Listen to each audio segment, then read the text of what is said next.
Halo teman-teman semua, perkenalkan nama saya Ulfa. Ya, saya CPNS 2024 di Jabatan Analis Pasar Perikanan Ahli Pertama. Alhamdulillah, saya tahun 2024 lolos lebih dulu ya dari teman-teman semuanya. Saya akan mendampingi kalian semua nih untuk berjuang lolos CPNS di tahun ini. Di sini kita akan belajar bareng, saling menguatkan, sama-sama berproses. Karena perjalanan CPNS ini memang butuh konsistensi dan mental yang kuat. Tapi yakinlah setiap usaha yang kalian lakukan hari ini akan membawa hasil. Tetap fokus, nikmati prosesnya, jangan ragu untuk terus mencoba sampai berhasil. Ada kalimat yang bisa memotivasi saya dulu ya saat saya masih berjuang di CPNS dulu. Ini kalimatnya. Saat kamu sedang bermalas-malasan, saat kamu sedang tidur-tiduran, ingat ribuan pesaingmu sedang berjuang keras untuk mengalahkanmu.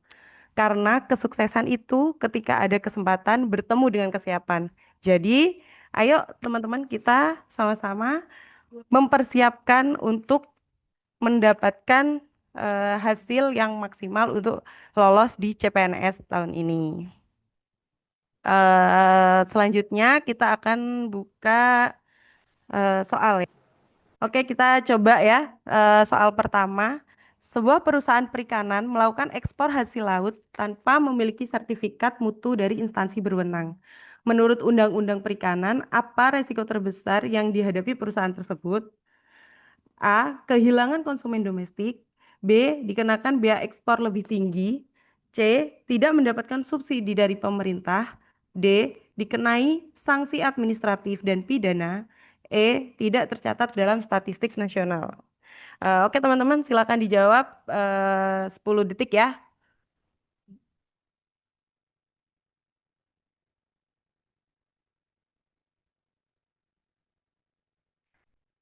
Oke, lanjut di soal kedua.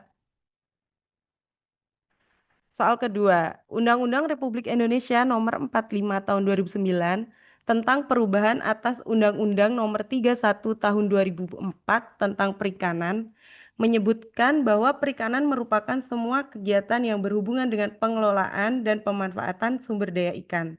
Dalam konteks pembangunan berkelanjutan, bagaimana seharusnya pemerintah dan masyarakat memaknai definisi tersebut?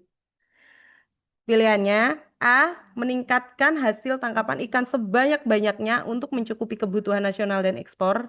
B. Mengizinkan eksploitasi ikan selama masih ada stok yang terlihat cukup di perairan Indonesia. C.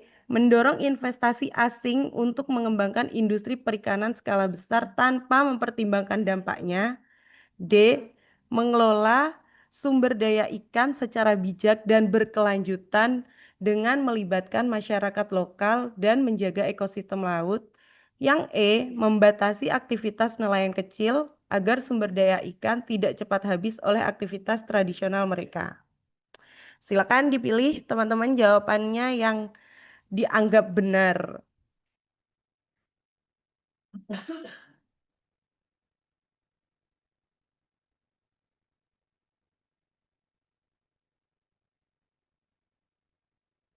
Oke, lanjut ke soal nomor 3.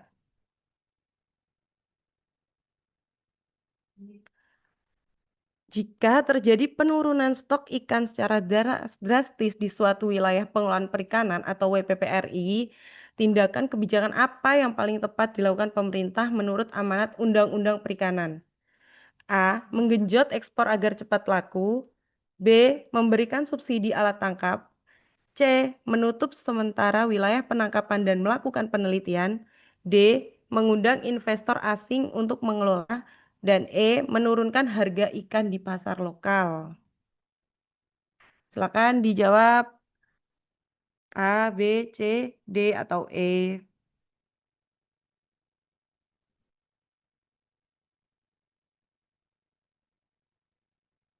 Lanjut ke soal nomor 4. Apa tugas utama dari pengawas perikanan berdasarkan Undang-Undang Perikanan?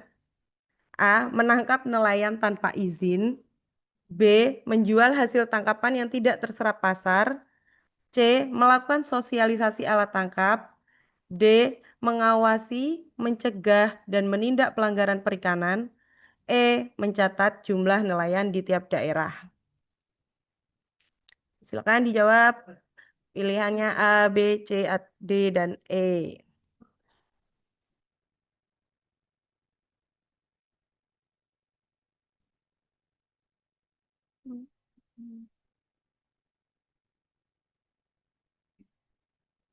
Oke, next. Soal kelima. Indonesia mengekspor berbagai komoditas perikanan unggulan ke berbagai negara. Berdasarkan data ekspor yang umum dilaporkan oleh KKP, berikut ini adalah pasangan komoditas dan negara tujuan utama ekspornya. Manakah pasangan yang paling tepat? A. Udang diekspor ke Jepang karena Jepang mengimpor udang dalam jumlah terbesar dari Indonesia. B. TCTE tuna cakalang tongkol ke Amerika Serikat karena memiliki permintaan tinggi terhadap produk filet dan kalengan. C. CSG cumi sotong gurita ke Korea Selatan karena konsumsi cumi dan gurita sangat tinggi di negara tersebut. D. Kepiting dan rajungan ke Tiongkok karena negara ini menguasai impor terbesar untuk jenis kepiting dari Asia Tenggara. Dan E. Rumput laut ke Thailand karena negara ini menjadi tujuan ekspor utama bahan mentah rumput laut Indonesia untuk industri pengolahan. Silakan teman-teman dijawab.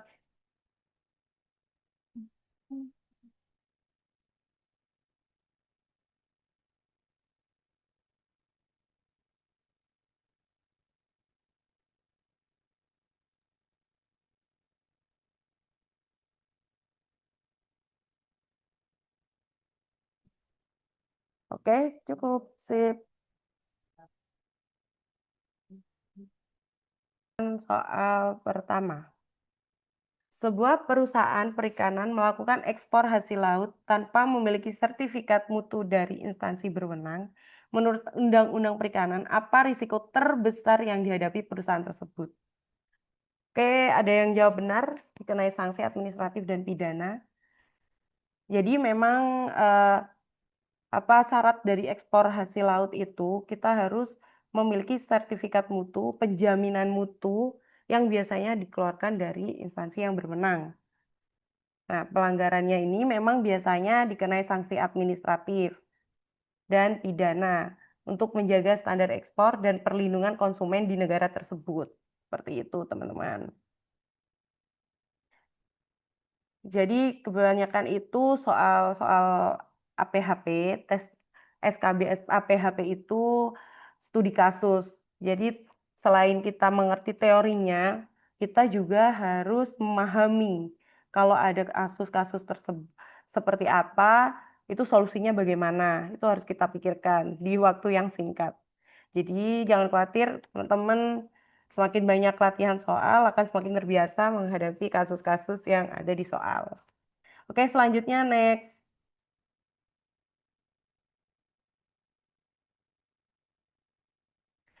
Nomor 2, Undang-Undang Republik Indonesia Nomor 45 Tahun 2009 tentang perubahan atas Undang-Undang Nomor 31 Tahun 2004 tentang perikanan menyebutkan bahwa perikanan merupakan semua kegiatan yang berhubungan dengan pengelolaan dan pemanfaatan sumber daya ikan. Dalam konteks pembangunan berkelanjutan, bagaimana seharusnya pemerintah dan masyarakat memaknai definisi tersebut. Nah, di sini kan sudah ada berkelanjutan. Jadi kita lihat dulu di soal itu kita perhatikan ada kata kuncinya.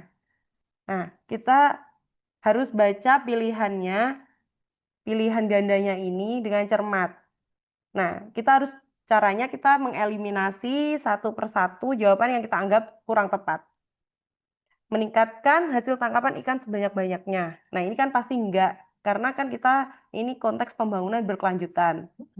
Mengizinkan eksploitasi ikan selama masih ada stok yang terlihat cukup. Nah, terlihat cukup ini kan harus ada standarnya. Nah, ini tidak bisa dijadikan dia benar, terlihat benar, karena harus ada datanya. Terus yang C, mendorong investasi asing untuk mengembangkan industri skala besar tanpa. Biasanya itu di soal itu kalau ada tanpa, tidak seperti kayak gitu-gitu itu kita apa kita perhatikan ya. Biasanya itu yang salah.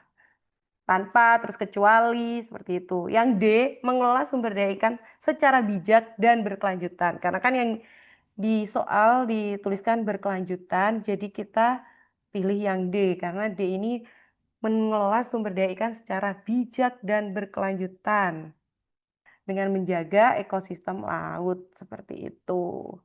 Oke, next. Berikutnya, oh, ini error.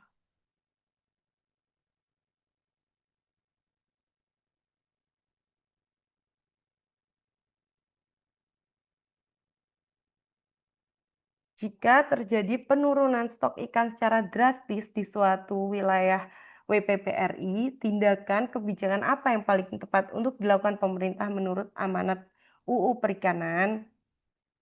Nah, UU Perikanan mendukung pendekatan berbasis konservasi. Jika stok menurun, kebijakan penutupan sementara atau moratorium disertai dengan penelitian, riset terlebih dahulu. Itu merupakan langkah yang tepat dan sesuai dengan prinsip pengelolaan berkelanjutan. Jadi menggenjot ekspor agar cepat laku, memberikan subsidi alat tangkap, ini malah membuat nelayan itu malah ingin menangkap ikan secara terus-menerus. Jadi yang B ini salah, mengundang investor asing ini juga salah, menurunkan harga ikan ini juga salah. Jadi yang tepat adalah jawabannya yang C, menutup sementara atau moratorium wilayah penangkapan dan melakukan riset atau penelitian di wilayah tersebut.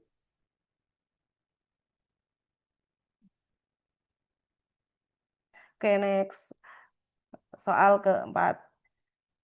Apa tugas utama dari pengawas perikanan berdasarkan Undang-Undang Perikanan? Jadi walaupun kita ini di formasi APHP, analis pasar hasil perikanan, tapi nggak menutup kemungkinan soal yang keluar itu di luar jabatan tersebut. Tapi nggak usah dipelajarin terlalu mendetail. Ini hanya apa namanya eh, sekedar tahu aja kalau pengawas perikanan itu tugasnya apa. Ya masa menangkap nelayan tanpa izin kan enggak. Pengawas perikanan itu ya mengawasi, mencegah, menindak pelanggaran perikanan seperti IU fishing dan pelanggaran teknis alat tangkapnya seperti apa gitu. Oke, soal selanjutnya. Indonesia mengekspor berbagai komoditas perikanan unggulan ke berbagai negara. Berdasarkan data ekspor yang umum dilaporkan oleh KKP, berikut ini adalah pasangan komoditas dan negara tujuan utama ekspornya. Manakah pasangan yang paling tepat? Nah, ini untuk soal APHP ini, selain kita studi kasus, kita juga harus mengikuti informasi-informasi terbaru, data-data terbaru kalau kita ikut tesnya di 2026 ya mungkin data terbaru dari KKP biasanya kan itu rilis itu di 2025. Itu kita juga baca-baca terkait ekspor hasil perikanannya itu ya terutama untuk komoditas yang lima teratas ya udang, TCT, CSG, kepiting, rajungan, dan rumput laut. Jadi ini hafalan ya teman-teman. Hafalan nanti di websitenya KKP biasanya ada. Oke, selanjutnya.